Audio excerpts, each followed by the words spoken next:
जी अस्सलाम वालेकुम। कैफ 4 आज के लेक्चर का आगाज करते हैं। Lecture number 70। आज के लेक्चर में क्या करने जा रहे हैं हम? निगोशिएबल इंस्ट्रूमेंट में चेक को डिस्कस करने जा रहे हैं। अभी तक हमने चेक के बारे में सिर्फ एक चीज डिस्कस किया डिटेल में, वो क्या है? उसके एसेंशियल्स। कल हमने इसके एसेंशियल्स पढ़े। एसेंशियल्स में कोई प्रॉब्लम हो तो पूछ लीजिए। कोई प्रॉब्लम नहीं है? शाबाश। तो फिर मुझे बताइए, एसेंशियल्स के एंड पे एक लाइन लिखी हुई है। ये पूछने क्यों नहीं पूछा? क्यों नहीं पूछा? टाइम दिया नहीं अभी, तो पूछना। असाइनमेंट ऑफ फंड क्या होता है? पूरी असाइनमेंट ऑफ फंड का मतलब है payment of fund, transfer of fund. Payment of fund या ट्रांसफर ऑफ फंड को कहते हैं। अब लेकिन पूरा कंसेप्ट पूछें कि इस पूरी लाइन का क्या मतलब है। क्या लाइन लिखी हुई है? Assignment a cheque in itself is not an assignment of funds unless it is presented and paid / credited by bank। कहता है जब आप किसी को चेक देते हैं, इसका यह मतलब नहीं है उसको चेक की वसूली हो गई, उसको पेमेंट हो गई, उसके अकाउंट में पैसे आ गए, इसका यह मतलब नहीं है। A cheque in itself is not an assignment of fund unless, जब तक के हो ना जाए, क्या ना हो जाए, जब तक के इट इज प्रेजेंटेड, ये बैंक को प्रेजेंट ना किया जाए और बैंक की तरफ से पेमेंट ना हो जाए। आपने आज आई कैप में एडमिशन फॉर्म जमा करवाया और उसके साथ चेक लिख दिया फीस का, ठीक है, 19,600 रुपए फॉर एग्जाम्पल चेक लिख दिया। फीस का आज क्या तारीख है? 7 तारीख, चलिए 6 तारीख है। फीस किस दिन जमा होगी? डिपॉजिट ना यही समझा रहा है। कह रहे हैं फीस जमा करवाने, आपके फीस जमा करवाने की तारीख 6 नहीं है। 6 तारीख को तो आपने चेक दिया सिर्फ। ए चेक अभी असाइनमेंट ऑफ फंड्स तो नहीं हुई ना। A cheque in itself is not assignment of fund. Assignment of fund कब होगी? पेमेंट और ट्रांसफर ऑफ फीस कब होगी? पेमेंट ऑफ फीस कब होगी? जब आई कैप बैंक को प्रेजेंट करेगा और बैंक आपके अकाउंट से पैसे निकाल के आई कैप के अकाउंट में ट्रांसफर कर देगा, उस वक्त होगी असाइनमेंट। सिर्फ चेक दे देने से किसी को असाइनमेंट ऑफ फंड्स नहीं होते, जब तक कि ये चेक बैंक में प्रेजेंट ना किया जाए और बैंक उसकी पेमेंट ना कर दे। ठीक है, आप देखते हो प्रैक्टिकली बाज़ औक़ात कुछ कंपनीज ने जब वो चेक रिसीव करती है ना, कोई भी फीस वगैरह, तो उसके ऊपर स्टैंप में लिखा होता है कि received cheque subject to realisation of funds. क्योंकि बहुत, ये क्यों लिखा होता है subject to realisation of fund? बहुत से लोग ऐसे होते हैं चेक देते हैं, उनका चेक डिसऑनर हो जाता है। तो क्या कोर्ट में अगर केस लगेगा तो कोर्ट ये समझेगा कि जैसे ही इस पार्टी ने चेक दिया, इसका मतलब असाइनमेंट ऑफ फंड्स हो गए, फंड ट्रांसफर हो गए, पेमेंट हो गई, क्या ये समझा जाएगा? नहीं। कहता है चेक के केस में जब आप चेक देंगे उस वक्त नहीं पेमेंट समझी जाएगी हुई है, जब तक के चेक बैंक को प्रेजेंट ना किया जाए और बैंक की तरफ से पेमेंट ना हो जाए। क्लियर हुआ ये कंसेप्ट? और कोई क्वेश्चन एसेंशियल्स में? एसेंशियल्स में और कोई क्वेश्चन नहीं है? आगे चलते हैं। आज हम क्या स्टडी करने जा रहे हैं? आज हम ऐसी चीज स्टडी करने जा रहे हैं जो सिर्फ और सिर्फ चेक में होती है, ना प्रोमिसरी नोट में, ना बिल ऑफ एक्सचेंज में। आज हम क्या चीज डिस्कस करने जा रहे हैं? ऐसी चीज जो सिर्फ और सिर्फ चेक में होती है, प्रोमिसरी नोट में भी नहीं होती, बिल ऑफ एक्सचेंज में नहीं होती। वो कौन सी चीज है? वो है क्रॉसिंग ऑफ चेक। वो क्या है? Crossing of cheque. Crossing of cheque का क्या मतलब है? ये क्रॉसिंग ऑफ चेक का मतलब ये क्रॉस नहीं है। ये वाला क्रॉस आप जिस निगोशिएबल इंस्ट्रूमेंट पे फेरेंगे वो निगोशिएबल इंस्ट्रूमेंट फारेगा। इसका मतलब है आपने इस निगोशिएबल इंस्ट्रूमेंट को कैंसिल कर दिया। तो क्रॉसिंग ऑफ चेक से मुराद ये वाली 2 लाइनें नहीं है, तो एक भी लाइनें 2 ही लगेगी, लेकिन पैरेलल लगेगी। ऐसे जैसे रेल की पटड़ी साथ साथ चलते हैं, मिलती नहीं है, क्योंकि मिले अगर तो क्रॉस हो जाएगा, तो मिलेंगी नहीं तो फिर कैसे चलेंगी? ये ऐसे, ये है crossing. 2 parallel line, 2 parallel line किस पे ड्रॉ की जाती? चेक पे। कहां पे? Top left. कहां पे?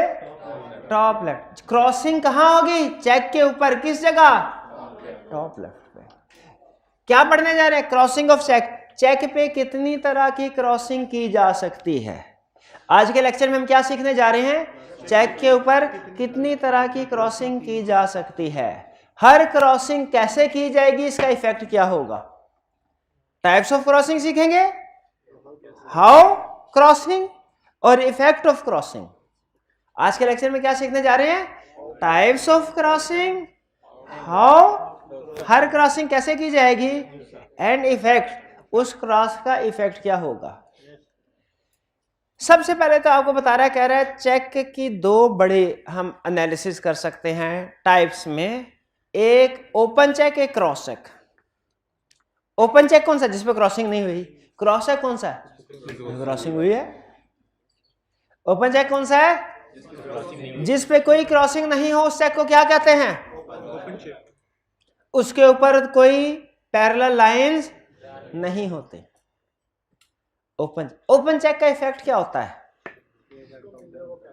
कि जो भी चेक लेके बैंक काउंटर पे जाएगा, बैंक उसे काउंटर पे पेमेंट कर देगा। ओपन चेक ऐसा चेक होता है जिस पे क्रॉसिंग नहीं होती, जिसकी वजह से काउंटर पे पेमेंट हो जाती है। यानी काउंटर पे पेमेंट से क्या मुराद है? आपके पास ओपन चेक है, आप बैंक के पास जाएंगे, बैंक कहेगा ले लो भाई, अभी ये लो कैश लेके जाना, कैश लेके भेज देगा। ओपन चेक में रिस्क है। क्या रिस्क है बताइए जरा। अगर आपको ओपन चेक का कंसेप्ट समझ आए तो ओपन चेक में क्या रिस्क है कि अगर आपका नहीं, बेरर इंस्ट्रूमेंट और चीज, बेरर का कंसेप्ट और है, ओपन और क्रॉस का कंसेप्ट और। ओपन और बेरर और ऑर्डर इंस्ट्रूमेंट का ताल्लुक है पेमेंट किसको होगी, इसका ताल्लुक है पार्टी कि पेमेंट किसको होगी। ओपन और क्रॉस का ताल्लुक है पेमेंट कैसे होगी। ओपन और क्रॉस का कंसेप्ट क्या है? पेमेंट कैसे होगी। बेरर और ऑर्डर इंस्ट्रूमेंट का ताल्लुक किस चीज से है? पेमेंट किसको होगी, किसको होगी।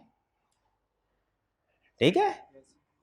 तो अगर आप पे के आगे लिख देते हैं मिस्टर ए और बेरर को काट देते हैं, क्रॉसिंग नहीं की, क्रॉसिंग नहीं की, क्रॉसिंग नहीं की, बेरर को काट दिया मिस्टर ए, ऑर्डर इंस्ट्रूमेंट हो गया।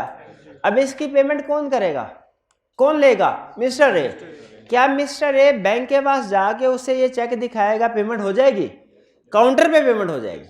तो ओपन या क्रॉस चेक अलग कंसेप्ट है, बेरर और ऑर्डर चेक इंस्ट्रूमेंट अलग कंसेप्ट है।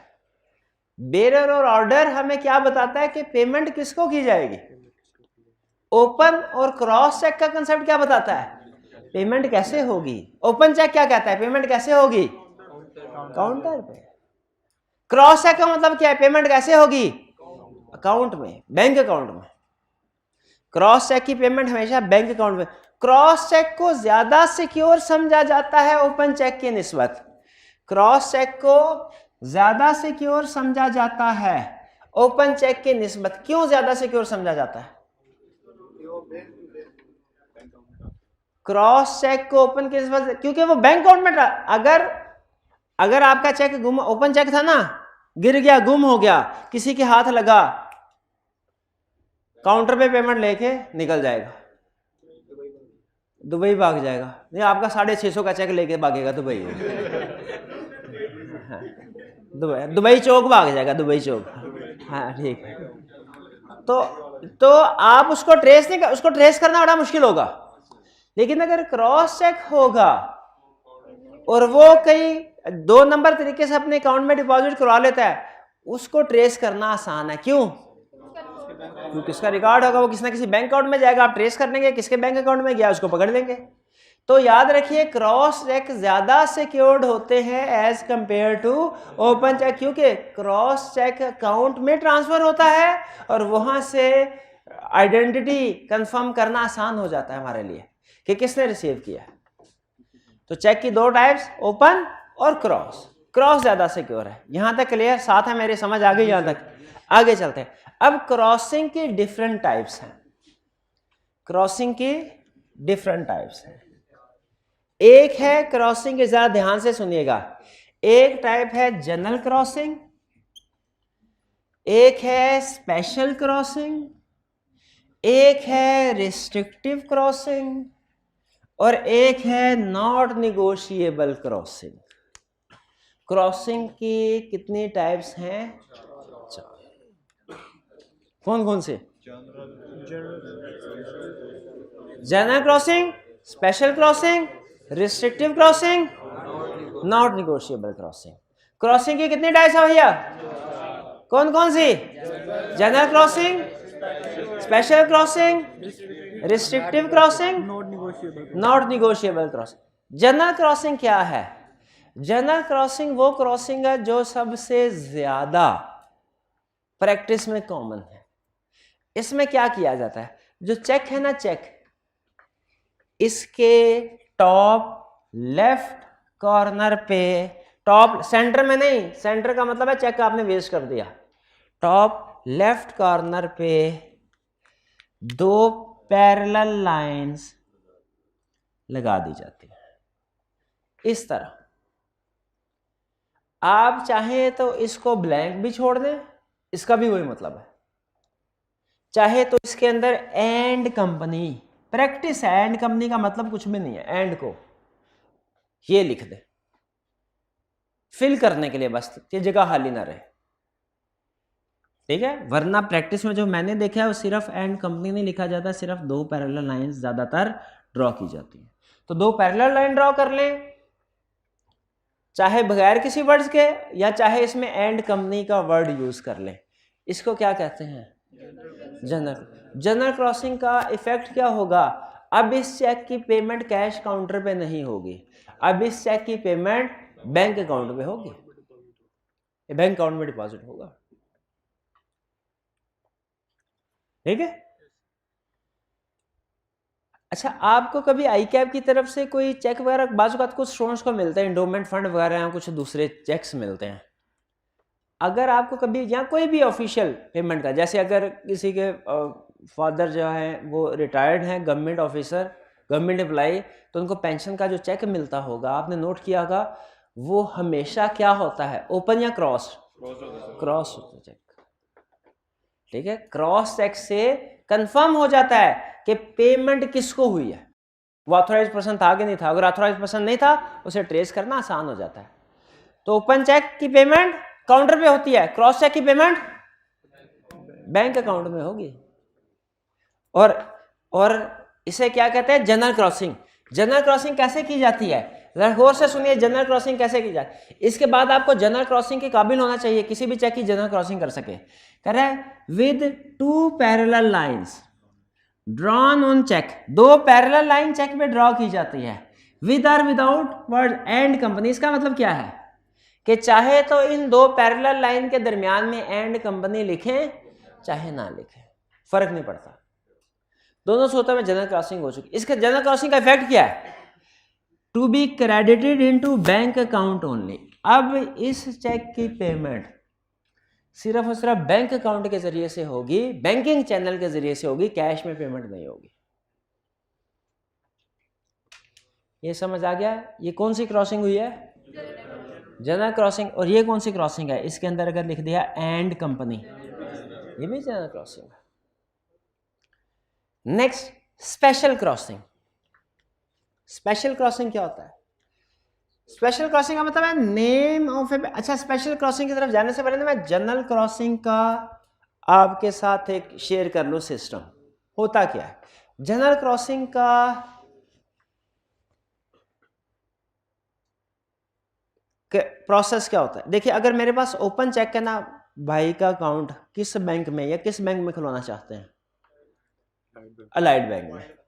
मेरा चेक, मेरा अकाउंट है फर्ज कीजिए फैसल बैंक में, भाई का है अलाइड बैंक में। इन्होंने मुझे अलाइड, जब चेक देंगे अलाइड बैंक का होगा। मैंने चेक देखा, चेक था ओपन, इसकी पेमेंट मैं कैसे ले सकता हूं? मैं अलाइड बैंक में जाऊंगा, अलाइड बैंक को ये चेक प्रेजेंट करूंगा, वो देखेंगे, साइन वगैरह मैच करके मुझे पेमेंट कर देंगे, ये ओपन चेक की पेमेंट होगी। दूसरी ऑप्शन, मैंने चेक देखा, चेक दिया, मैंने चेक देखा, चेक था क्रॉस्ड, उसके ऊपर दो पैरेलल लाइंस ड्रॉ की गई थी। अब इस चेक की पेमेंट मैं बैंक के जरिए से नहीं ले सकता। अच्छा अब सुन लीजिए, काउंटर पे नहीं ले सकता। अब सुन लीजिए, काउंटर पे, कैश काउंटर पे इसकी पेमेंट नहीं ले सकता, तो क्रॉस चेक की पेमेंट कैसे होती है, ये जरा प्रोसीजर सुनिएगा ध्यान से। इसे क्लियरिंग प्रोसेस भी कहते हैं, चेक क्लियरिंग प्रोसेस। होता क्या है, मैं चेक लेके अपने बैंक में जाऊंगा। मेरा बैंक कौन सा है? फैसल बैंक। फैसल बैंक कहेगा डिपॉजिट स्लिप भरो, मैं डिपॉजिट स्लिप भर के उसके साथ कैश की बजाय ये चेक लगा दूंगा, जो मुझे किसने दिया है? इन भाई ने, अलाइड बैंक से। फैसल बैंक, सारे बैंक वाले याद रखिएगा डेली बेसिस के ऊपर एक दूसरे से मिलते हैं स्टेट बैंक के ऑफिस में।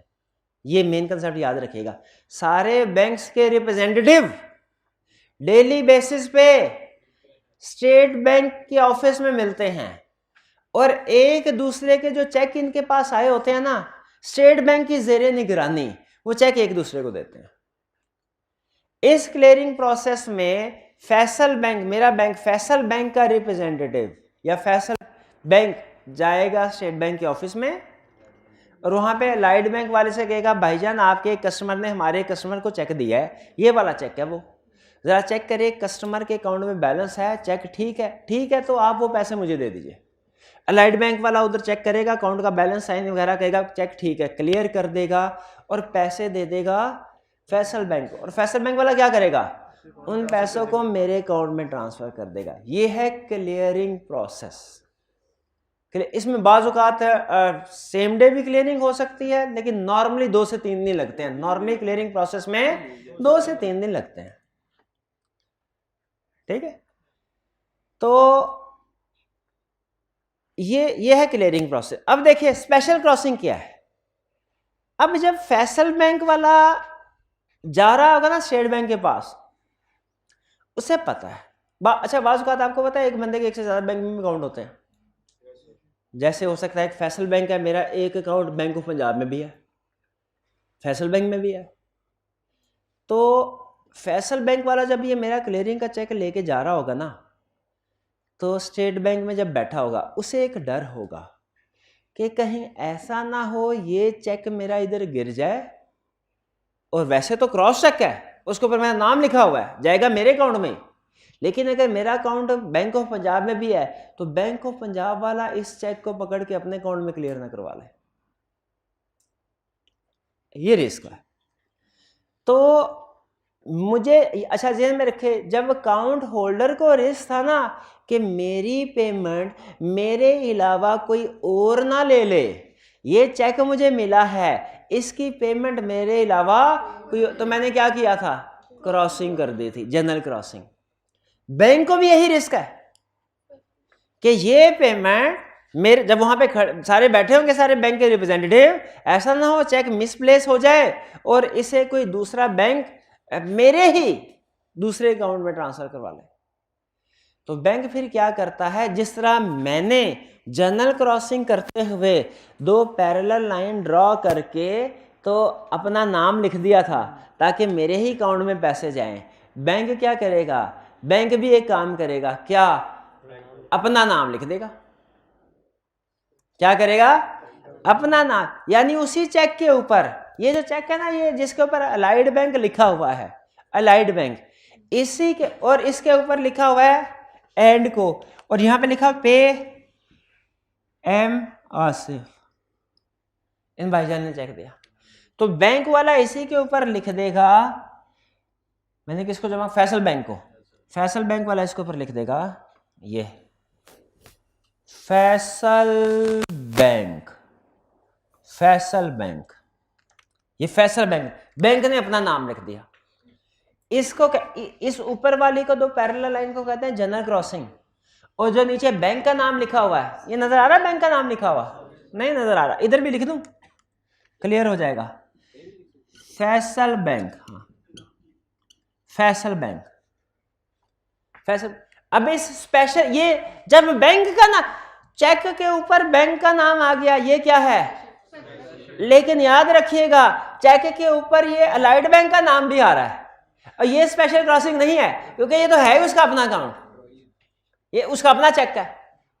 ये तो कौन है? ड्रॉई है। ड्रॉई बैंक का नाम लिखा होना स्पेशल क्रॉसिंग नहीं होती। किसी दूसरे बैंक का नाम लिखा होना ये स्पेशल। अब इसका इफेक्ट क्या हुआ? इसका इफेक्ट ये हुआ कि अलाइड बैंक से सिर्फ और सिर्फ ये बैंक जिसका नाम लिखा हुआ है स्पेशल क्रॉसिंग में, सिर्फ यही बैंक अलाइड बैंक से इस चेक की पेमेंट ले सकता है। अगर ये चेक उधर बैंक ऑफ पंजाब के हाथ लग जाए, bank of Punjab allied bank से कहेगा ये हमारे बंदे के अकाउंट में पैसे डालो, अकाउंट होल्डर, वो कहेगा भाई इधर स्पेशल क्रॉसिंग हुई है, फैसल बैंक का नाम लिखा है, तो बैंक ऑफ पंजाब भागो। ये तो चेक किसका? तो मालिक फैसल बैंक का, ये तो फैसल बैंक के पास आया था। क्लियर हुआ? स्पेशल क्रॉसिंग, जनरल क्रॉसिंग और स्पेशल क्रॉसिंग में फर्क समझ आए? फर्क समझ आया तो मुझे बताइए, जनरल क्रॉसिंग कौन करता है? का होल्डर। स्पेशल क्रॉसिंग कौन करता है? बैंक। जनरल क्रॉसिंग का इफेक्ट क्या है? पेमेंट सिर्फ अकाउंट में होगी जिसका नाम लिखा हुआ है, पेमेंट सिर्फ अकाउंट में होगी, बैंक अकाउंट में। स्पेशल क्रॉसिंग का इफेक्ट क्या है? कि ड्रॉई बैंक से सिर्फ वही बैंक पैसे कलेक्ट कर सकता है जिसका नाम लिखा हुआ है। स्पेशल क्रॉसिंग का मतलब क्या है? कि ड्रॉई बैंक से, एबीएल से, ड्रॉई बैंक से सिर्फ वही बैंक पैसे कलेक्ट कर सकता है जिसका नाम लिखा है, यानी फैसल बैंक। जनरल क्रॉसिंग और स्पेशल क्रॉसिंग में फर्क समझ आ गया? नहीं आया तो बताइए जनरल क्रॉसिंग कौन करता है? स्पेशल क्रॉसिंग कौन करता है? बैंक करता है। नारा वैसे होल्डर भी कर सकता है स्पेशल क्रॉसिंग, लेकिन बहरहाल अभी फिलहाल बैंक का ध्यान में रखें। क्लियर? आगे चलते हैं। ये तो हो गया जनरल क्रॉसिंग और स्पेशल क्रॉसिंग। स्पेशल क्रॉसिंग में देखते हैं वो क्या कहता है। ये तो हमने कंसेप्ट समझ लिया। कह रहा है name of a banker is added. Special crossing में किसका नाम ऐड किया जाता है? किसी ना किसी बैंक का, on face of a cheque. Parallel lines are not necessary. Parallel line लिखो या ना लिखो, इसका मतलब है जनरल क्रॉसिंग में पैरेलल लाइन जरूरी है, स्पेशल क्रॉसिंग में जरूरी नहीं है। सिर्फ किसी बैंक का नाम लिख देना ही काफी है। चलिए अच्छा बताइए, ये स्पेशल क्रॉसिंग हुई है कि नहीं? मिजान बैंक लिखा तो हुआ, ये चेक ही मिजान बैंक का है, चेक ही मिजान बैंक का। इफेक्ट क्या है? स्पेशल क्रॉसिंग वाला cheque can be collected by specified bank only. Specified bank से क्या मुराद है? अलाइड बैंक या फैसल बैंक? फैसल बैंक। हाँ तक क्लियर। दो क्रॉसिंग वाली, जनरल स्पेशल। जनरल चेक नहीं, जनरल क्रॉसिंग। जी जी। क्या जनरल क्रॉसिंग वाला चेक इंडोर्स हो सकता? यस, निगोशिएबल इंस्ट्रूमेंट है। जनरल क्रॉसिंग निगोशिएबल इंस्ट्रूमेंट, मेरा नाम लिखा हुआ है, क्या मैं इसको इंडोर्स कर सकता हूं आगे फर्दर? यस कर सकता हूं, लेकिन अगर रिस्ट्रिक्टिव क्रॉसिंग है तो नहीं कर सकता। रिस्ट्रिक्टिव क्रॉसिंग क्या है? रिस्ट्रिक्टिव क्रॉसिंग क्या? ये देखिएगा, रिस्ट्रिक्टिव क्रॉसिंग होने लगी। ये चेक, ये कौन सा चेक है? मिजान, ओपन चेक है, ओपन चेक है। अच्छा गौर से जरा बताते जाइए, ये ओपन चेक है। अटेंटिव होके देखते रहिए ये कैसे अपनी शक्ल बदलेगा, अपनी टाइप बदलेगा। है कुछ और, बनने लगा है कुछ और। क्या बनने लगा है? ये देखें,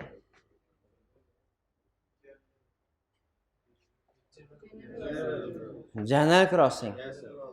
अब देखिए ये स्पेशल क्रॉसिंग में कैसे तब्दील होता।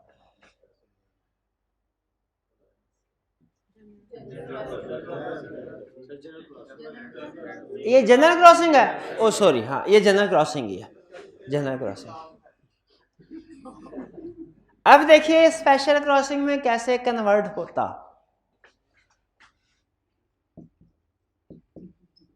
एम असलम, ये स्टिल जनरल क्रॉसिंग ही है, शाबाश, जनरल क्रॉसिंग ही है। अब इसकी पेमेंट किसके अकाउंट में जाएगी? किसके अकाउंट में? असलम के। या असलम अगर किसी को आगे इंडोर्स कर सकता है तो क्या ये अभी इंडोर्सेबल है? बिल्कुल है। अब जरा सुनिएगा, ये कैसे स्पेशल क्रॉसिंग होती है?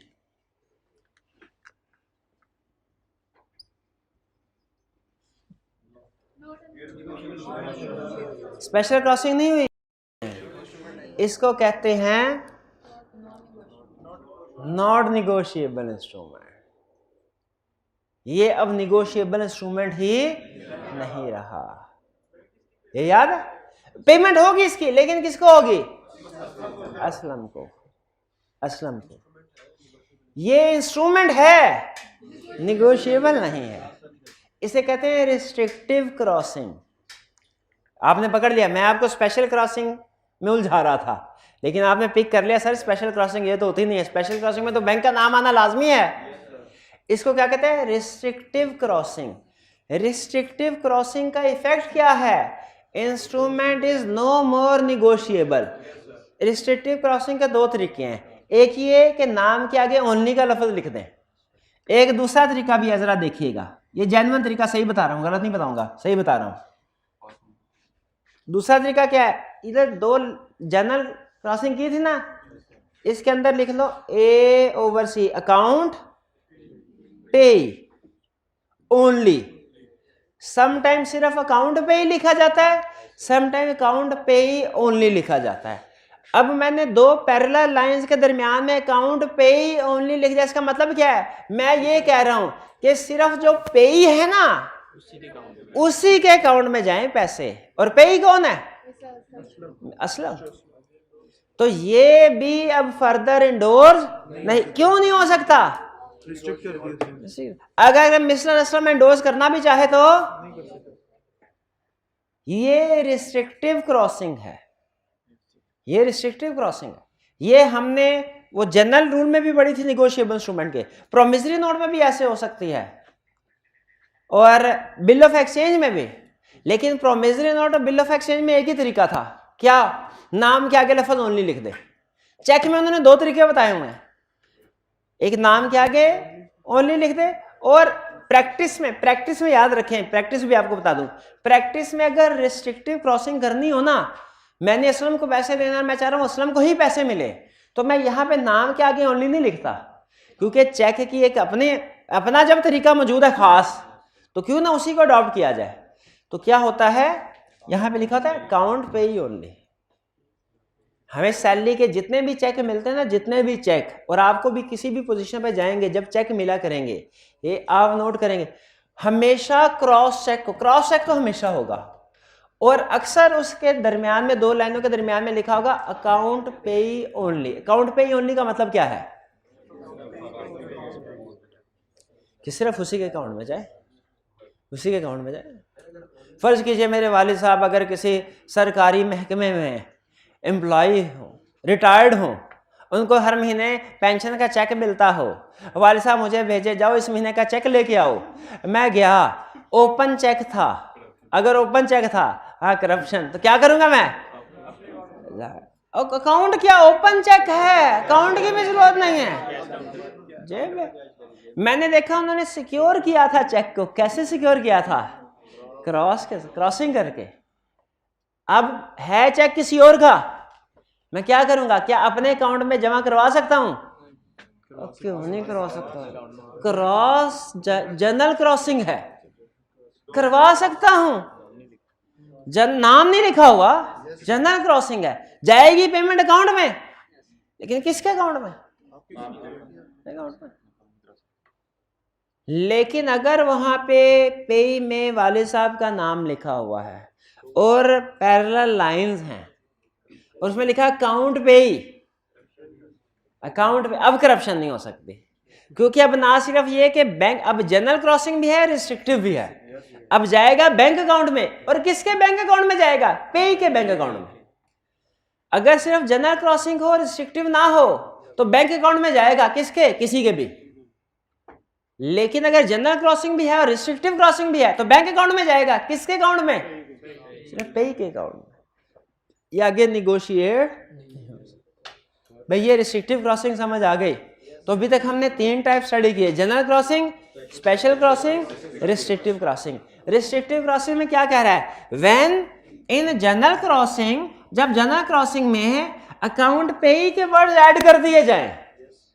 याद रखिएगा, अकाउंट पेई भी और अकाउंट पेई ओनली दोनों का एक ही मतलब है। ये ना समझिएगा कि अकाउंट पेई लिखा है ओनली तो लिखा ही नहीं है तो ये जनरल क्रॉसिंग है, रिस्ट्रिक्टिव क्रॉसिंग नहीं है। ना ना ना ना, अगर दो पैरेलल लाइन लगा के दरमियान में अकाउंट पेई ओनली लिखा ये भी रिस्ट्रिक्टिव क्रॉसिंग है, और सिर्फ अकाउंट पेई लिखा ये भी रिस्ट्रिक्टिव क्रॉसिंग है। इफेक्ट क्या होगा इसका? इफेक्ट क्या होगा कि अब ये इंस्ट्रूमेंट, अब ये चेक फर्दर निगोशिएट नहीं हो सकता। It can be credited into bank account of specified person only. कुछ समझ आए? तो तीन टाइप्स मैंने आपको बताई क्रॉसिंग की अभी तक, जनरल, स्पेशल, रिस्ट्रिक्टिव। जनरल में क्या होता है? जनरल क्रॉसिंग कैसे होती है?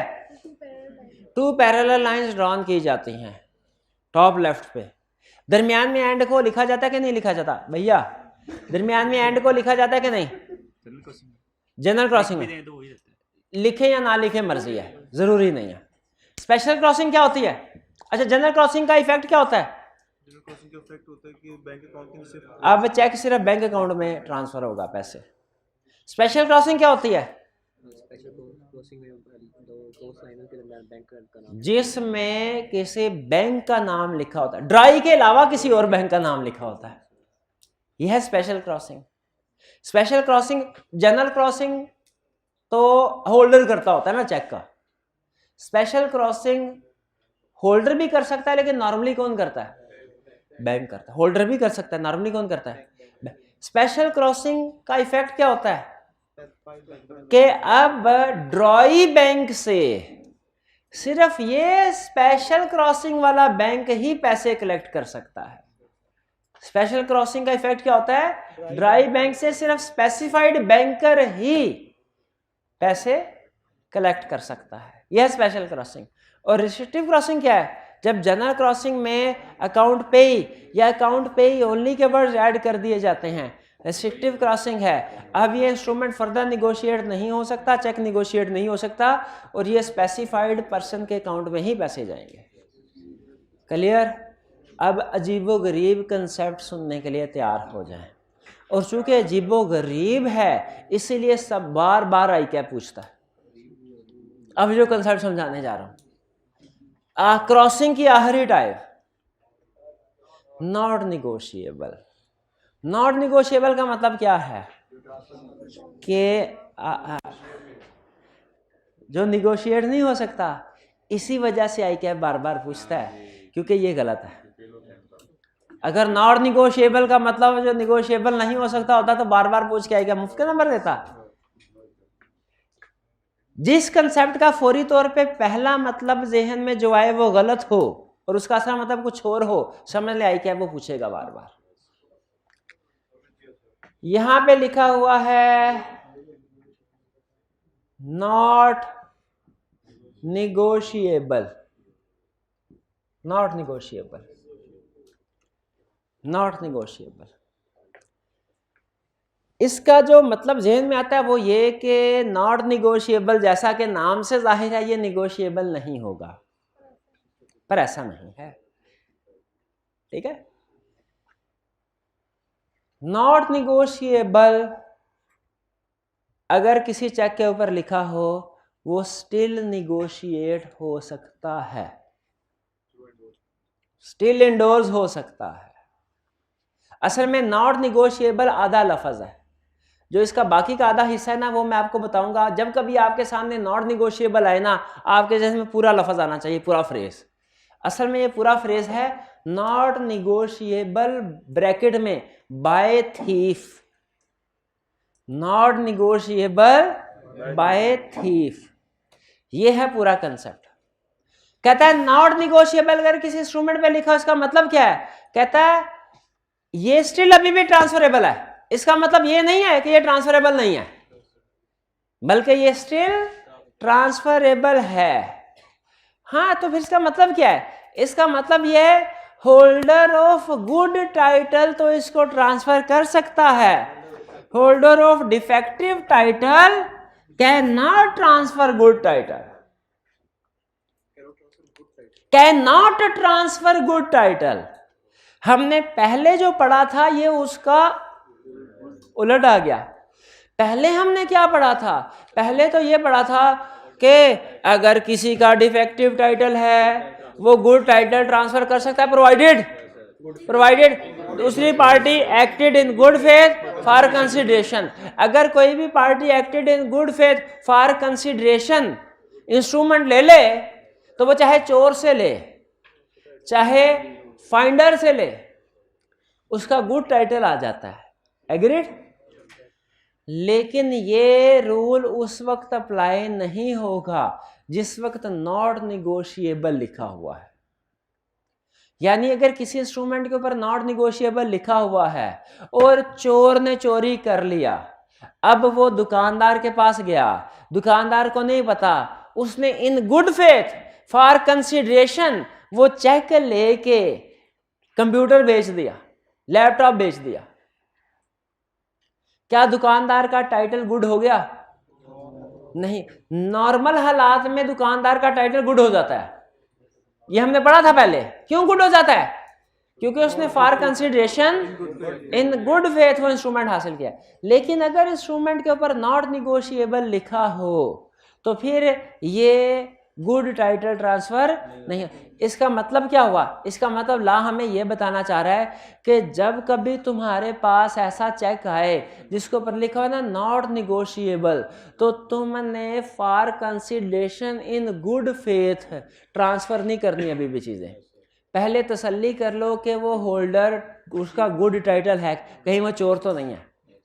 जब तसल्ली कर लो फिर लो, क्योंकि ये in good faith for consideration वाला रूल नॉर्मल निगोशिएबल इंस्ट्रूमेंट पे तो लगेगा, in good faith for consideration वाला रूल नॉर्मल निगोशिएबल इंस्ट्रूमेंट्स पे तो लगेगा, लेकिन जिसके ऊपर नॉट निगोशिएबल लिखा हुआ ना जिस चेक के ऊपर, उसके ऊपर ये नहीं लगेगा। उसमें चाहे आपने in good faith for consideration क्यों ना इंस्ट्रूमेंट रिसीव किया हो, चेक रिसीव किया हो, अगर वो चोर था देने वाला तो आपका टाइटल गुड कभी भी नहीं होता।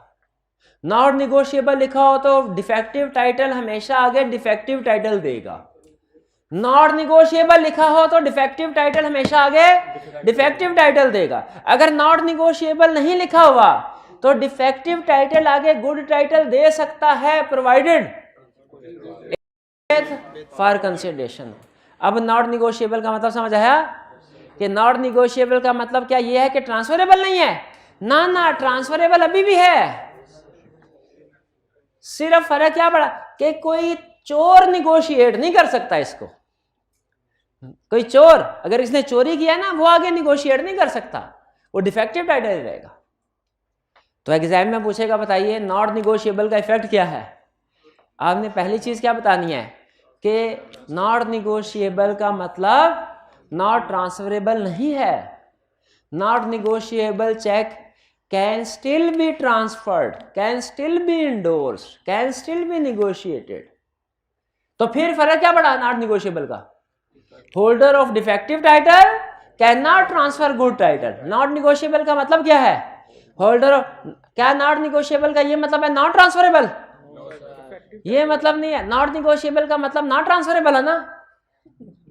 ये नहीं, हाँ ये नहीं है। तो फिर क्या मतलब है कि नॉट निगोशिएबल का मतलब है holder of defective title can not transfer good title. खुद समझ आए कि पहले वाली जो टाइप्स थी वो भी गई ना? देखा? अब शुरू से पढ़ते हैं, आ जाए शुरू से पढ़ते हैं। आज हम क्या पढ़ेंगे?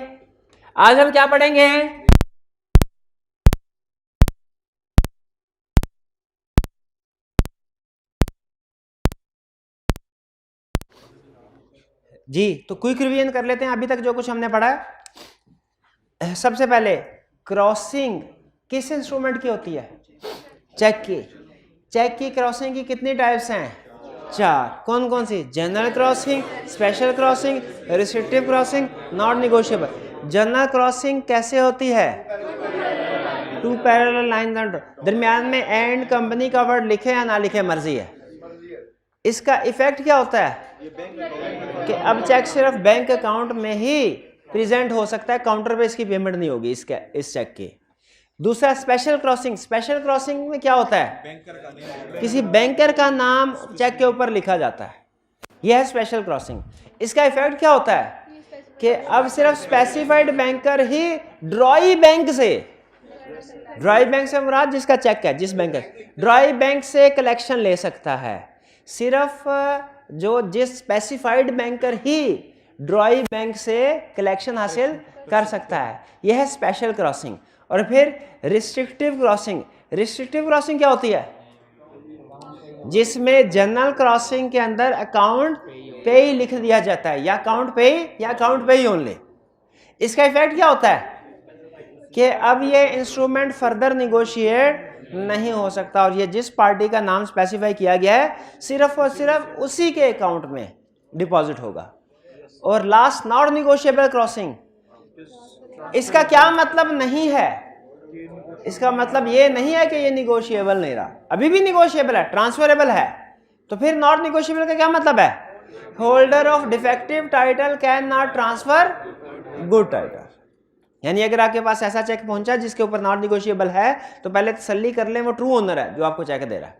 अगर बाद में वो डिफेक्टिव टाइटल साबित हो गया तो आपका भी टाइटल डिफेक्टिव है। हाँ, अगर नॉट निगोशिएबल नहीं लिखा हुआ, फिर आप इन गुड फेथ और फॉर कंसीडरेशन ट्रांजैक्शन कर लेते हैं, तो आप गुड टाइटल बन जाएगा। ये टाइप्स ऑफ क्रॉसिंग हो गई, किस तरीके से होगी और इसका इफेक्ट क्या वो भी हमने डिस्कस कर लिया। अब नेक्स्ट कंसेप्ट है who may cross cheque and how. अब ये गौर से सुन लीजिए, who may cross and how. यहां पे वैसे तो होल्डर है और बैंक है। होल्डर, जनरल कंसेप्ट सुन लें, होल्डर किसी भी तरह की क्रॉसिंग कर सकता है, बैंक सिर्फ स्पेशल क्रॉसिंग कर सकता है। होल्डर किसी भी तरह की क्रॉसिंग कर सकता है, बैंक सिर्फ स्पेशल। लेकिन इसमें थोड़ा सा ट्विस्ट है। थोड़ा सा ट्विस्ट क्या है, क्रॉसिंग है 4 तरह की, लेकिन उसमें वो हु मे क्रॉस में रिस्ट्रिक्टिव क्रॉसिंग को डिस्कस नहीं करते, क्योंकि रिस्ट्रिक्टिव क्रॉसिंग इंस्ट्रूमेंट को निगोशिएबल की लिस्ट से ही खारिज कर देते हैं। तो इसलिए इसको टाइप्स ऑफ क्रॉसिंग में, वैसे है क्रॉसिंग की टाइप, लेकिन हु मे क्रॉस चेक, उसमें इसको डिस्कस नहीं करते। अब सिंपल कंसेप्ट, एग्जाम में पूछे 5 नंबर के साथ, बताइए who may cross cheque and how. हम कहेंगे 2 पार्टीज चेक क्रॉस कर सकती हैं, होल्डर और बैंक। अब हाउ वो कैसे, ये सुन लें, 3 नंबर के साथ ये कंसेप्ट, 2 नंबर के साथ ये कंसेप्ट। 3 नंबर के साथ पहला who may cross cheque holder, how कैसा, सुने, if cheque is uncrossed holder में क्रॉस इट जनरली, ओके। दूसरा point, if cheque is uncrossed और जनरली क्रॉस्ड होल्डर में क्रॉस इट स्पेशली। तीसरा concept, if cheque is generally crossed और specially crossed holder में add words not negotiable. 3 point. फिर से बताइए, who may cross cheque, holder और बैंक। होल्डर कैसे कर सकता है, if cheque is uncrossed holder में क्रॉस इट जनरली, पहला पॉइंट। दूसरा क्या, इफ चेक इज अनक्रॉस और जनरली क्रॉस होल्डर में क्रॉस इट स्पेशली। तीसरा, if cheque is generally crossed और स्पेशली क्रॉस्ड होल्डर में ऐड वर्ड्स नॉट निगोशिएबल। यानी स्टेप बाय स्टेप चलते रहे, क्लियर। अब आते हैं बैंक की तरफ। बैंक कौन सी क्रॉसिंग कर सकता है, जनरल या स्पेशल कर सकता है, स्पेशल कर सकता है। बैंक में cross cheque specially to himself, यानी मैंने अगर फैसल बैंक का चेक दिया, फैसल बैंक स्पेशल क्रॉसिंग खुद को कर सकता है, फैसल बैंक को। और अगर उस दिन फैसल बैंक की तबीयत खराब हो, यानी जिस बंदे ने जाना था उसकी तबीयत खराब हो, फैसल बैंक ने जिसकी ड्यूटी लगाई थी, तो फैसल बैंक किसी साथ वाले बैंक को अपना एजेंट बना के भेज सकता है। बाज़ औक़ात बैंक की साथ ब्रांचेस होती है ना, तो साथ वाले बैंक हमेशा होते हैं। हाँ जी, तो स्पेशल क्रॉसिंग ट्वाइस भी हो सकती है। अगर चेक पहला बैंक में cross it specially to himself, दूसरा, if cheque is specially crossed, bank में अगेन क्रॉस इट स्पेशली। अब दोबारा स्पेशल क्रॉसिंग की जरूरत पेश आई अपने एजेंट फॉर कलेक्शन के लिए, क्या ताकि वो अब खुद जाने के बजाय अपने एजेंट फॉर कलेक्शन को भेज रहा है कि जाओ तुम मेरे बिहाफ पे पैसे कलेक्ट करके आके मुझे दे देना। जैसे हम फैसल बैंक में बैठे हैं, चेक आया, हमने फौरी तौर पे उसके ऊपर फैसल बैंक लिख दिया, स्पेशली क्रॉसिंग हो गई। जब स्टेट बैंक के पास जाने लगे तबीयत हमारी कुछ नासाज हो गई, हमने साथ वाले किसी दूसरे एजेंट से कहा, साथ वाले बैंक से एक बंदे को बुलाया, हमने कहा इधर आओ हम तुम्हारा नाम लिख देते हैं, साथ वाला बैंक जो है ये यूबीएल का नाम लिख देते हैं स्पेशल। अब ये दोबारा स्पेशल क्रॉसिंग हो गई। एबीएल के चेक के ऊपर जब फैसल बैंक का नाम लिखा, ये हुआ स्पेशल क्रॉसिंग पहले, और जब यूबीएल का नाम भी लिख दिया गया, फैसल बैंक ने यूबीएल का नाम लिख दिया, तो ये है special crossing again. Special crossing again, ये स्पेशल क्रॉसिंग क्या मोर देन वंस हो सकती है? किस पर्पस के लिए होगी? To agent for collection, to agent for collection, to agent for collection. यानी इसका मतलब यह है कि अगर फैसल बैंक खुद नहीं कलेक्शन करने के लिए जा सकता, अपने किसी एजेंट को भेजना चाहता है, भेज सकता है, और ये इंश्योर करने के लिए कि एजेंट को ही पैसे मिले, क्या करेगा? स्पेशल क्रॉसिंग अगेन कर लेगा। अगेन का मतलब दोबारा, सिर्फ नाम लिखेगा, उस एजेंट फॉर कलेक्शन का नाम लिख देगा। फिर उसी के अकाउंट में, उस बैंक से अकाउंट में पैसे नहीं, एजेंट फॉर कलेक्शन है, एजेंट पैसे लेके प्रिंसिपल को देता होता है, अपनी अथॉरिटी से एक्सीड नहीं करेगा। Special crossing more than once भी हो सकती है। तो अब पता चल गया कि कौन कौन क्रॉसिंग कर सकता है और कैसे कैसे कर सकता है। तो फिर से बताइए, who can cross a cheque? Holder और बैंकर। होल्डर कैसे कर सकता है? If cheque is uncrossed, holder में cross it generally. If cheque is अनक्रॉस और जनरली क्रॉस, होल्डर में क्रॉस इट स्पेशली। और तीसरा, इफ चेक इज जनरली और स्पेशली क्रॉस, होल्डर में ऐड वर्ड नॉट निगोशिएबल। ये तो कहते हैं। और बैंक का, बैंक में क्रॉस ए चेक स्पेशली, और फिर टू हिमसेल्फ, और फिर बैंक में cross a cheque specially again. Again किस लिए? To agent for collection. पांचों पॉइंट्स याद हो गए बस। तो आज हमने क्या पढ़ा? आज हमने 4 टाइप्स ऑफ क्रॉसिंग पढ़ी, और फिर हमने हु कैन क्रॉस इसमें पढ़ा। होल्डर भी कर सकता है, बैंकर भी कर सकता है। होल्डर के 3 सर्कमस्टेंसेस है, बैंक के 2, स्पेशली और स्पेशली अगेन। और होल्डर की कितनी थी? 3। कौन सी? Generally, specially, not negotiable. तो एग्जाम में 5 पॉइंट फिट कर देंगे। स्पेशल क्रॉसिंग की टाइप पहचान लेंगे एग्जाम। अगर वो पूछे नॉट निगोशिएबल का इफेक्ट क्या है, तो सही बताएंगे ना कि नॉट निगोशिएबल ट्रांसफरेबल है कि नहीं। तो फिर क्या इफेक्ट होता है इसका नॉट निगोशिएबल? हाँ, एग्जाम में फिर एमसीक्यूज में अगर पूछ ले इनमें से कौन से अल्फाज लिखे हों चेक के ऊपर, तो वो निगोशिएबल नहीं रहता। नीचे एक ऑप्शन उसने दी नॉट निगोशिएबल, दूसरी दी रिस्ट्रिक्टिव।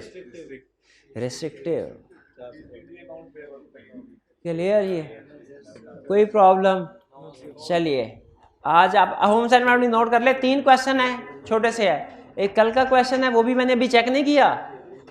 ठीक है, आज के 3 क्वेश्चन, कल इंशाल्लाह 4 क्वेश्चन जो है इनके असाइनमेंट भी चेक करूंगा और डिस्कशन भी होगी इसकी। आज का लेक्चर यहाँ पे ख़त्म करते हैं हम। अल्लाह हाफिज़।